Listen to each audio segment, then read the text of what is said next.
ਵਾਹਿਗੁਰੂ ਜੀ ਦਾ ਖਾਲਸਾ, ਵਾਹਿਗੁਰੂ ਜੀ ਦੀ ਫਤਿਹ। ਮੂਲ ਮੰਤਰ।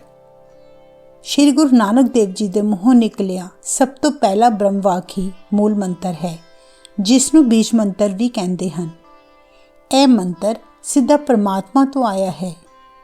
ਜਿਹੜਾ ਫਲ ਸ਼੍ਰੀ ਗੁਰੂ ਗ੍ਰੰਥ ਸਾਹਿਬ ਜੀ ਦੇ ਪਾਠ ਕਰਕੇ ਪ੍ਰਾਪਤ ਹੁੰਦਾ ਹੈ, ਉਹੀ ਫਲ ਮੂਲ ਮੰਤਰ ਦੇ ਪਾਠ ਕਰਕੇ ਪ੍ਰਾਪਤ ਹੁੰਦਾ ਹੈ। ਇੱਕ ਓਂਕਾਰ। ਇੱਕ ਓਂਕਾਰ ਦਾ ਅਰਥ ਹੈ ਇੱਕ ਪਰਮਾਤਮਾ। ਪਰਮਾਤਮਾ ਇੱਕ ਹੈ। ਸਾਰੇ ਸੰਸਾਰ ਦੀ ਪੈਦਾਇਸ਼ ਇੱਕ ਤੋਂ ਹੋ ਰਹੀ ਹੈ। ਨਾਲੇ ਸੰਸਾਰ ਦੇ ਜੀਵਾਂ ਦਾ ਵਿਨਾਸ਼ ਵੀ ਇੱਕ ਤੋਂ ਹੀ ਹੋ ਰਿਹਾ ਹੈ।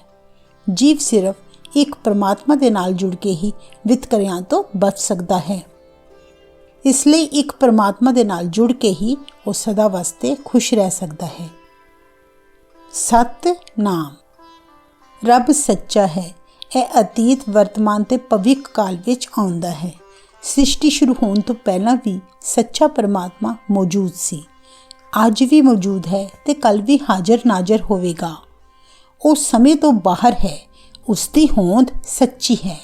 ਇਸ ਵਾਸਤੇ ਉਸ ਪ੍ਰਭੂ ਦਾ ਨਾਮ ਵੀ ਸੱਚਾ ਹੈ। ਕਰਤਾ ਪੁਰਖ ਭਾਵ ਉਹ ਮਾਲਕ ਸਾਰੇ ਬ੍ਰਹਮੰਡ ਦਾ ਮਾਲਕ ਹੈ, ਕਿਉਂਕਿ ਉਹ ਸਾਰੇ ਬ੍ਰਹਮੰਡ ਦੀ ਸੁੰਦਰ ਰਚਨਾ ਕਰਦਾ ਹੈ। ਪੂਰੀ ਦੁਨੀਆ ਬਣਾਉਣ ਵਾਲਾ ਹੈ। ਸਾਰੀ ਸ੍ਰਿਸ਼ਟੀ ਦਾ ਸਿਰਜਣਹਾਰ ਹੈ। ਸਾਰੇ ਜੀਵਾਂ ਦਾ ਮਾਲਕ ਹੈ। ਸ੍ਰਿਸ਼ਟੀ ਦੀ ਸਾਰੀ ਕਿਰਿਆਵਾਂ ਨੂੰ ਬਿਨਾਂ ਰੁਕੇ ਉਹ ਚਲਾ ਰਿਹਾ ਹੈ। ਇਹ ਸਭ ਉਸ ਪ੍ਰਭੂ ਦੇ ਕਾਰਨ ਹੀ ਨਿਰੰਤਰ ਵਾਪਰ ਰਿਹਾ ਹੈ। ਇਸ ਵਾਸਤੇ ਉਹ ਪਰਮਾਤਮਾ ਕਰਤਾ ਪੁਰਖ ਅਖਵਾਉਂਦਾ ਹੈ। ਨਿਰਭਉ ਨਿਰਵੈਰ। ਨਿਰਭਉ ਭਾਵ ਨਿਡਰ, ਬਹਾਦਰ ਤੋਂ ਹੈ। ਨਿਰਵੈਰ ਤੋਂ ਭਾਵ ਹੈ ਜਿਹਨੂੰ ਕਿਸੇ ਦੇ ਨਾਲ ਕੋਈ ਵੈਰ ਜਾਂ ਦੁਸ਼ਮਣੀ ਨਹੀਂ। ਪ੍ਰਭੂ ਸੱਚਾ ਤੇ ਨਿਡਰ ਹੈ, ਕਿਉਂਕਿ ਉਸ ਦਾ ਕੋਈ ਮੁਕਾਬਲਾ ਕਰਨ ਵਾਲਾ ਜਾਂ ਉਸ ਦਾ ਕੋਈ ਵਿਰੋਧੀ ਨਹੀਂ ਹੈ। ਕਹਿ ਸਕਦੇ ਹਾਂ ਕਿ ਉਸ ਦਾ ਕੋਈ ਸ਼ਰੀਕ ਹੀ ਨਹੀਂ ਹੈ। ਉਹ ਇਕੱਲਾ ਹੀ ਨਿਡਰ ਤੇ ਤਾਕਤਵਰ ਹੈ। ਇਸ ਲਈ ਉਸ ਦੀ ਕਿਸੇ ਨਾਲ ਨਫ਼ਰਤ ਹੋਣਾ ਅਸੰਭਵ ਹੈ। ਉਸ ਦੀ ਸਿਰਫ ਆਪਣੀ ਹੋਂਦ ਹੈ।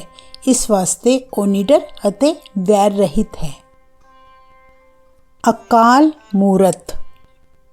ਅਕਾਲ ਤੋਂ ਭਾਵ ਕਿਸੇ ਵੀ ਵੇਲੇ 'ਚ ਨਾ ਆਉਣ ਵਾਲਾ ਅਕਾਲ ਅਖਵਾਉਂਦਾ ਹੈ।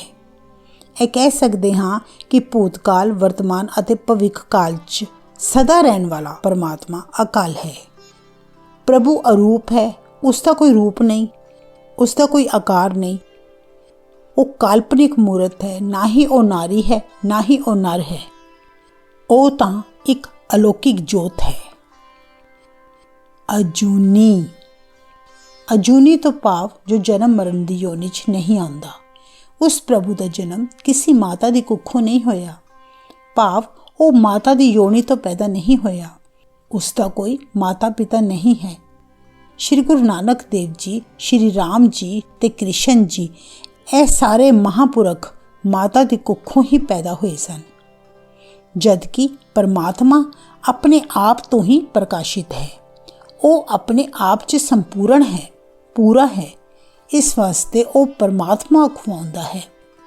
ਉਸ ਵਰਗਾ ਕੋਈ ਨਹੀਂ ਹੈ। ਉਹ ਇੱਕ ਸ਼ਕਤੀ ਹੈ, ਸਰੀਰ ਨਹੀਂ। ਇਹ ਵੀ ਕਹਿ ਸਕਦੇ ਹਾਂ ਕਿ ਹਵਾ ਦਿਸਦੀ ਨਹੀਂ, ਬਲਕਿ ਮਹਿਸੂਸ ਕੀਤੀ ਜਾਂਦੀ ਹੈ। ਜੀਵਾਂ ਨੂੰ ਸਾਹ ਲੈਣ ਲਈ ਹਵਾ ਦੀ ਲੋੜ ਹੁੰਦੀ ਹੈ। ਜ਼ਿੰਦਗੀ ਹਵਾ ਤੋਂ ਬਿਨਾਂ ਨਹੀਂ ਚੱਲਦੀ। ਬਸ ਇਸ ਤਰ੍ਹਾਂ ਰੱਬ ਦੀ ਸ਼ਕਤੀ ਵੀ ਮਹਿਸੂਸ ਕੀਤੀ ਜਾਂਦੀ ਹੈ, ਕਿਉਂਕਿ ਉਹ ਜੀਵਾਂ ਨੂੰ ਆਤਮਿਕ ਜੀਵਨ ਪ੍ਰਦਾਨ ਕਰਦਾ ਹੈ। ਸਹਿਭੰਗ। ਸਹਿਭੰਗ ਤੋਂ ਭਾਵ ਹੈ ਕਿ ਪਰਮਾਤਮਾ ਆਪਣੀ ਰਚਨਾ ਖੁਦ ਕਰਦਾ ਹੈ। ਉਹ ਆਪਣੇ ਆਪ ਤੋਂ ਹੀ ਪ੍ਰਕਾਸ਼ਿਤ ਹੋਇਆ ਹੈ। ਉਹ ਇੱਕ ਪਵਿੱਤਰ ਚੇਤਨਾ ਹੈ।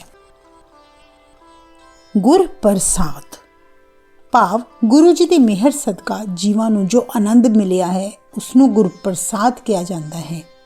ਪਰਮਾਤਮਾ ਦਾ ਸਰੂਪ ਹੀ ਆਨੰਦ ਹੈ। ਸਾਰੇ ਸ਼੍ਰੀ ਗੁਰੂ ਗ੍ਰੰਥ ਸਾਹਿਬ ਜੀ ਦਾ ਫਲ ਮੂਲ ਮੰਤਰ ਹੈ, ਜੋ ਕਿ ਬੜਾ ਹੀ ਸੁਖਦਾਇਕ ਹੈ। ਸ਼੍ਰੀ ਗੁਰੂ ਨਾਨਕ ਦੇਵ ਜੀ ਨੇ ਇਸ ਮੂਲ ਮੰਤਰ ਵਿੱਚ ਪਰਮਾਤਮਾ ਦੀ ਪੂਰੀ ਵਿਆਖਿਆ ਕੀਤੀ ਹੈ। ਜਪ। ਜਪ ਦਾ ਅਰਥ ਹੈ ਪਰਮਾਤਮਾ ਦਾ ਸਿਮਰਨ ਕਰਨਾ, ਉਸ ਨੂੰ ਹਰ ਵਕਤ ਚੇਤੇ ਰੱਖਣਾ, ਕਿਉਂਕਿ ਉਸ ਪਰਮਾਤਮਾ ਦੇ ਕਰਕੇ ਹੀ ਜੀਵਾਂ ਦੀ ਹੋਂਦ ਮੌਜੂਦ ਹੈ। ਉਹ ਜੀਵਾਂ ਨੂੰ ਬਣਾਉਂਦਾ ਅਤੇ ਨਾਸ਼ ਕਰਦਾ ਹੈ। ਆਦਿ ਸੱਚ ਜੁਗਾਦ ਸੱਚ ਭਾਵ ਪਰਮਾਤਮਾ ਸਮੇਂ ਦੇ ਆਰੰਭ ਤੋਂ ਹੀ ਹੋਂਦ ਵਿੱਚ ਹੈ।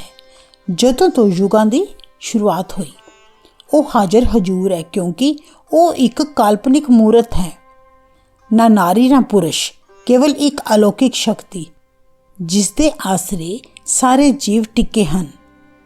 ਪ੍ਰਭੂ ਹੀ ਸਭ ਦੀ ਟੇਕ ਹੈ, ਸਭ ਦਾ ਆਧਾਰ ਹੈ। ਇਸ ਲਈ ਪਰਮਾਤਮਾ ਹੀ ਸੱਚਾ ਹੈ। ਹੈਪੀ ਸੱਚ ਨਾਨਕ ਹੋਸੀ ਪੀ ਸੱਚ ਭਾਵ ਅਜੋਕੇ ਸਮੇਂ ਵਿੱਚ ਪ੍ਰਭੂ ਮੌਜੂਦ ਹੈ, ਉਸ ਦਾ ਹੀ ਨਾਮ ਸਾਰੇ ਬ੍ਰਹਮੰਡ ਵਿੱਚ ਲਿਆ ਜਾਂਦਾ ਹੈ। ਸ਼੍ਰੀ ਗੁਰੂ ਨਾਨਕ ਦੇਵ ਜੀ ਦੇ ਮੂੰਹੋਂ ਇਹੀ ਸ਼ਬਦ ਨਿਕਲੇ ਸੀ ਕਿ ਆਉਣ ਵਾਲੇ ਸਮੇਂ ਵਿੱਚ ਪ੍ਰਭੂ ਦਾ ਸੱਚਾ ਨਾਮ ਹਮੇਸ਼ਾ ਕਾਇਮ ਰਹੇਗਾ। ਵਾਹਿਗੁਰੂ ਜੀ ਦਾ ਖਾਲਸਾ, ਵਾਹਿਗੁਰੂ ਜੀ ਦੀ ਫਤਿਹ।